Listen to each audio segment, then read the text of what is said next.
اور مدد کی چوتھی صورت یہ تھی کہ جب آپ صلی اللہ علیہ وسلم دنیا سے تشریف لے گئے، پھر حضرت ابو بکر صدیق واحد صحابی تھے جنہوں نے ان مخدوش حالات میں امت کو سنبھالا دیا۔ امت کو سنبھالنے والا اس وقت کوئی دوسرا نہیں تھا، حضرت ابو بکر صدیق کو اللہ رب العزت نے یہ صلاحیت عطا فرمائی تھی، اور یہی صلاحیت حضور صلی اللہ علیہ وسلم نے اپنی دور رس نگاہوں سے معلوم کی تھی۔ یہی تو وجہ تھی کہ ابھی آپ صلی اللہ علیہ وسلم مرض کی حالت میں تھے، لیکن آپ نے ابو بکر صدیق کو اپنے مصلی پہ کھڑا کر دیا۔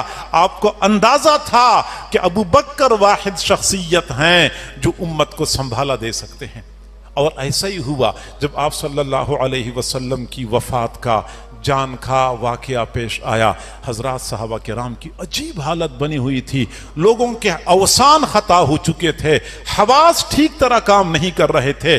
آپ اندازہ لگائیں، حضرت عمر فاروق رضی اللہ تعالیٰ عنہ جیسے مضبوط اعصاب والے شخص بھی اپنے حواس گم کر چکے تھے، ننگی تلوار ہاتھ میں لی ہوئی تھی کہ جو بندہ یہ کہہ دے کہ حضور صلی اللہ علیہ وسلم وفات پا گئے ہیں تو میں اس کا سر قلم کر دوں گا۔ حضرت عثمان غنی رضی اللہ تعالیٰ عنہ پر سختی کی کیفیت طاری ہو چکی تھی، حضرت علی رضی اللہ عنہ کا رو رو کر برا حال ہو چکا تھا، لوگوں کو سمجھ نہیں آ رہی تھی کہ ہمیں کیا کرنا چاہیے۔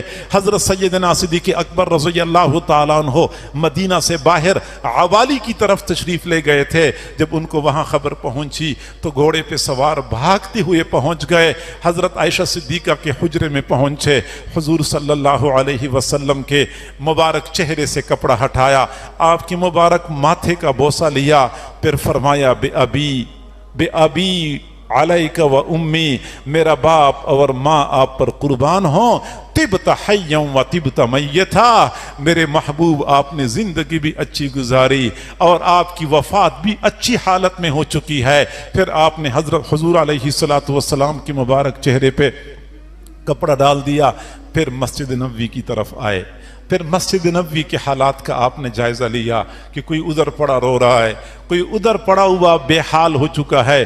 حضرت عمر کے خوف سے کوئی بندہ بات بھی نہیں کر سکتا تھا۔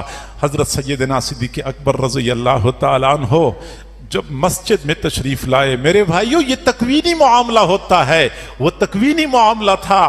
جب حضرات صحابہ کرام نے ابو بکر صدیق کو دیکھا تو ان کو حوصلہ ہو گیا، ان کو تسلی ہو گئی کہ اب انشاءاللہ مسائل کا حل نکل آئے گا۔ حضرت ابو بکر صدیق رضی اللہ تعالیٰ عنہ سیدھا منبر پہ تشریف لے گئے۔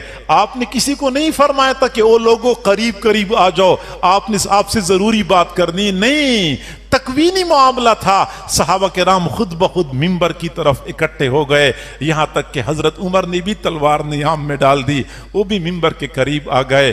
حضرت سیدنا صدیق اکبر رضی اللہ تعالیٰ عنہ نے مختصر خطبہ دیا، چند آیات پیش کر دیں جن آیات سے معلوم ہو رہا تھا کہ واقعی آپ صلی اللہ علیہ وسلم کی وفات ہو چکی ہے۔ وما جعلنا لبشر من قبلک الخلد افإن مات او قتل انقلبتم على اعقابکم کل نفس ذائقۃ الموت۔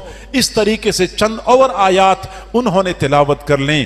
پھر حضرت سیدنا صدیق اکبر رضی اللہ تعالیٰ عنہ نے بڑے حوصلے کے ساتھ دو ٹوک انداز میں اعلان کر دیا، فمن کان منکم یعبد محمدا فإن محمدا صلی اللہ علیہ وسلم قد مات ومن کان یعبد اللہ تعالی فإن اللہ حی لا یموت۔ تم میں سے اگر کوئی بندہ رسول اللہ صلی اللہ علیہ وسلم کی عبادت کرتا تھا تو رسول اللہ کا تو انتقال ہو چکا ہے، جو اللہ کی عبادت کرتا تھا تو اللہ آج بھی زندہ ہے، اس پر موت نہیں آئے گی۔ سمجھانا مقصود تھا کہ ہمارا اللہ کے ساتھ تعلق وہی اسی طرح برقرار ہونا چاہیے۔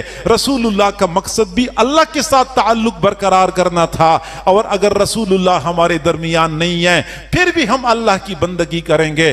چنانچہ حضرت ابو بکر صدیق رضی اللہ تعالیٰ عنہ نے اس وقت امت کو سنبھالا دیا۔ صحابہ کرام پریشان تھے کہ حضور صلی اللہ علیہ وسلم کو غسل کس طرح دیا جائے گا، کفن کیسے پہنایا جائے گا، جنازہ کیسے پڑھا جائے گا، کیسے ان کو دفنایا جائے گا۔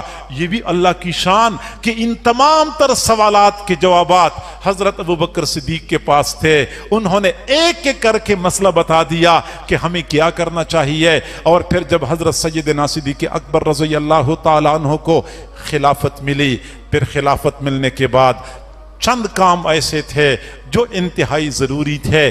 ایک طرف تو انتشار تھا، منافقین جو تھے وہ انتشار برپا کرنا چاہ رہے تھے تاکہ انصار اور مہاجرین کے درمیان اختلاف پیدا ہو جائے، وہ اپنے کاموں میں مصروف تھے۔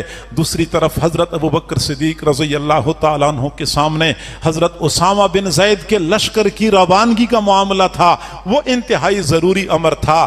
تیسری جانب مسیلمۃ الکذاب کو انجام تک پہنچانا تھا، یہ تیسرا معاملہ تھا۔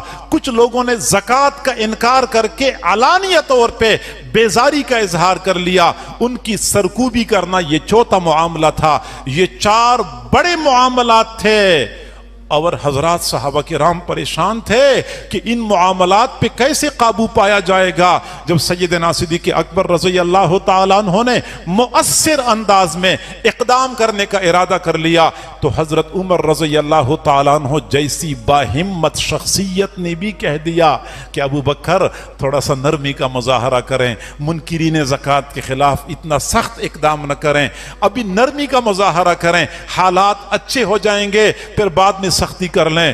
جب حضرت ابو بکر صدیق نے یہ بات سنی تو جلال میں آ گئے، فرمایا اجبار فی الجاہلیت وخوار فی الاسلام، جاہلیت میں تو بڑے بہادر بنے پھرتے تھے، اسلام میں آ کے بزدل ہو گئے ہو۔ قد انقطع الوحی وتمت الدین، وحی کا سلسلہ منقطع ہو چکا ہے، دین مکمل ہو چکا ہے۔ اینقص الدین وانا حی، کیا دین میں کمی کی جائے گی اور میں زندہ رہوں گا؟ قسم ہے اس پروردگار کی جس نے اپنے محبوب کو حق کے ساتھ مبعوث فرمایا ہے کہ یہ لوگ حضور صلی اللہ علیہ وسلم کو زکوٰۃ میں اگر اونٹ کی رسی دیا کرتے تھے، اگر آج مجھے نہیں دیں گے تو میں ان کے ساتھ قتال کر کے رہوں گا۔ اتنی استقامت کا مظاہرہ کیا۔ اور پھر بعد میں حضرت عمر نے فرمایا، الفاظ یاد رکھنے کے قابل ہیں، حضرت عمر نے حضرت ابو بکر صدیق کے استقامت کو دیکھا تو فرمایا کہ واللہ، قسم ہے خدا کی، لقد رجح ایمان ابی بکر بایمان جمیع هذه الامہ، ابو بکر کا اکیلا ایمان پوری امت کی ایمان سے زیادہ مضبوط ثابت ہو گیا۔ اکیلے ابو بکر کا ایمان پوری امت کی ایمان پر راجع ہو گیا۔